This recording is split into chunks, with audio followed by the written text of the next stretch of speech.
Assalamualaikum warahmatullahi wabarakatuh. Selamat datang kembali di channel Edu Pesantren. Dan tentunya selamat belajar bersama kembali sobat. Pada video kali ini fokusnya kita akan belajar ilmu nahwu dalam kitab Duratul Yatimah. Minggu lalu kita telah membahas tentang huruf mudhora'ah pada fi'il mudhari'. Sekarang kita masuk bab baru, yaitu tentang babun nawasib. Ya, di bab nawasib ini pembahasan pertama yaitu membahas tentang amil-amil yang menasabkan fi'il mudhari'. Apa saja itu? Sebelumnya kita baca nazmnya bersama dulu. Wangsib lima dhoro'a min fi'lin bilan wa kai ma'al lami wa hadfin wa idzan insud dirat fangsib bihal mustaqbala mutasilan au biyamini fusila. Dua nazam ini menjelaskan beberapa amil yang bisa menasabkan fi'il mudhari'. Ingat, amil adalah sesuatu yang bisa merubah. Maka amil nasib atau amil yang bisa menasabkan adalah sesuatu yang merubah, di mana perubahan tersebut, perubahan kalimatnya yaitu menjadi nasab. Karena amil ini masuk pada kalimat fi'il mudhari', maka yang dinasabkan adalah fi'il mudhari' tersebut. Bagaimana prakteknya? Kita baca lagi. Setengah ini penggalan nazam wangsib lima dhoro'a min fi'lin bilan wakai ma'al lami wa hadfin. Sampai sini.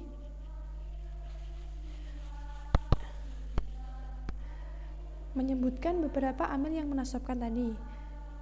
Pertama ada lan, yang kedua ada kai, dan yang ketiga ada likai. Ketiga amil ini fungsinya sama, yaitu menasabkan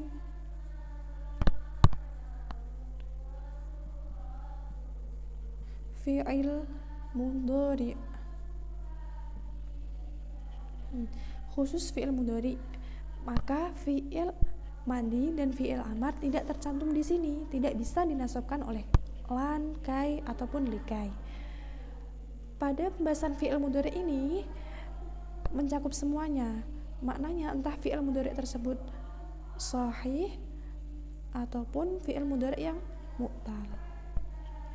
Pokoknya semua jenis fi'il mudhari' bisa dinasabkan oleh ketiga amil ini, lan, kai, dan likai. Kita beri contohnya. Saya punya lafadz yaftahu, kemudian ada lafadz lagi yadribani, dan yang terakhir punya lafadz yaghzu.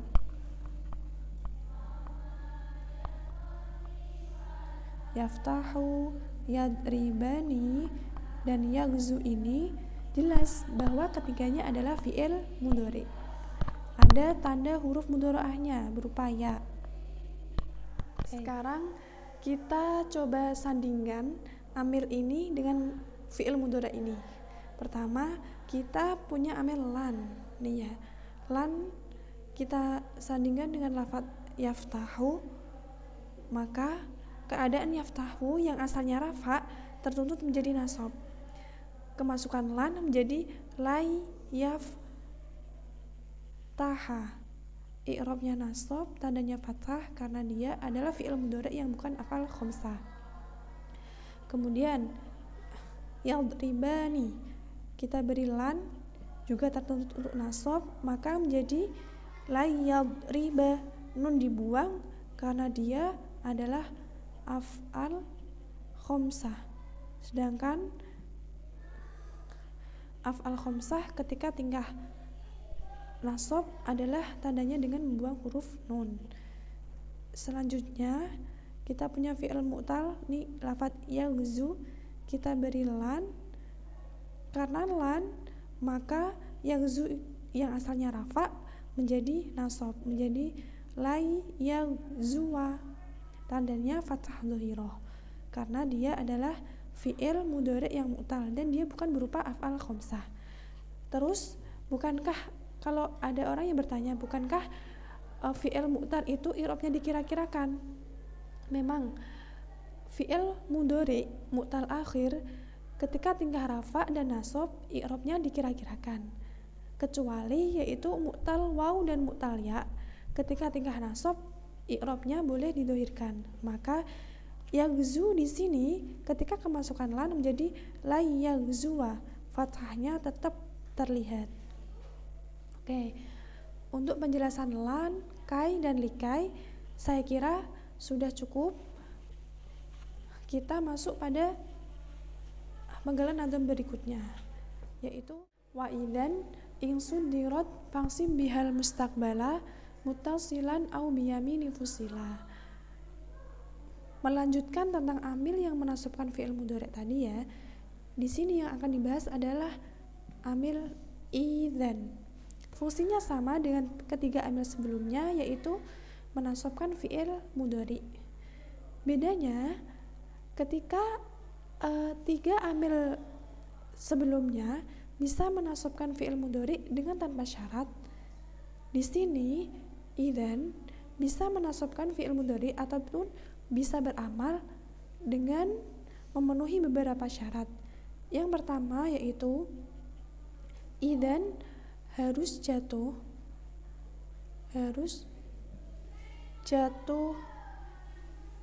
di awal kalam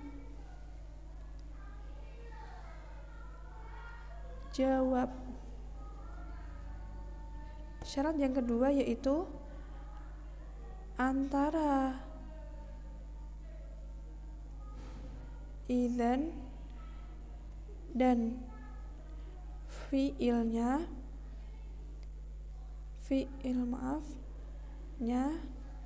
harus muttasil, kecuali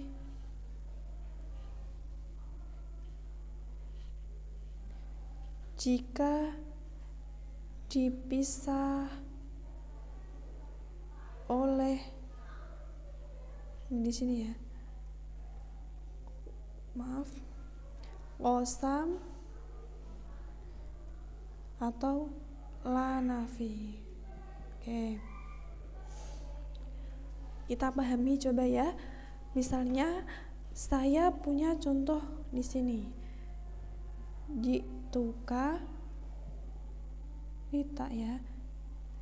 Idzan ukrimaka. Di sini. Kalam di sini termasuk kalam syarat dan jawab. Jituka sebagai syaratnya, kemudian idzan ukrimaka sebagai jawabnya. Oke. Ukrimaka. Idzan amilnya, kemudian ukrimaka ini adalah fi'ilnya. Kita coba identifikasi dulu. Syarat yang pertama yaitu harus jatuh di awal kalam jawab. Kita lihat jelas bahwa idzan di sini memang jatuh di awal kalam jawab. Maka syarat yang pertama terpenuhi. Kemudian kita lihat syarat yang kedua yaitu antara idzan dan fi'ilnya harus muttasil, kecuali jika dipisah oleh qasam ataupun la nafi. Jituka idzan ukrimaka. Jelas bahwa setelah lafaz idzan memang fi'ilnya berupa lafaz ukrimaka. Enggak ada yang menyela-nyelai. Enggak ada waw muqassam di sini. Enggak ada huruf ataupun lafaz lain yang menyela-nyelai antara idzan dan lafaz ukrimaka. Maka syarat yang kedua terpenuhi. Oke. Karena syarat yang pertama dan yang kedua telah terpenuhi, maka idzan dia bisa beramal dan fi'ilnya i'rabnya menjadi nasab, bisa beramal. Terus bagaimana ketika syaratnya tidak terpenuhi? Gini sobat, ketika salah satu syarat saja tidak terpenuhi dalam kalam atau susunan, yang terdapat lafadz idzan, maka idzan tidak bisa beramal. Konsekuensinya fiil setelah idzan tetap dibaca rafa, nggak bisa dirubah menjadi nasab. Oke, saya juga punya contoh lagi nih, jituka idzan wallahi ukrimaka.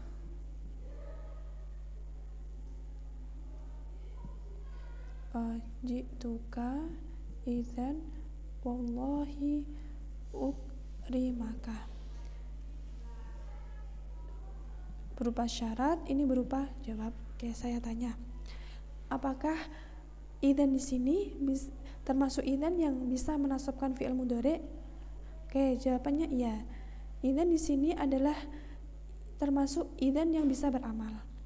Kok bisa? Padahal kan antara idzan dan ukrimaka telah di sela-sela ini.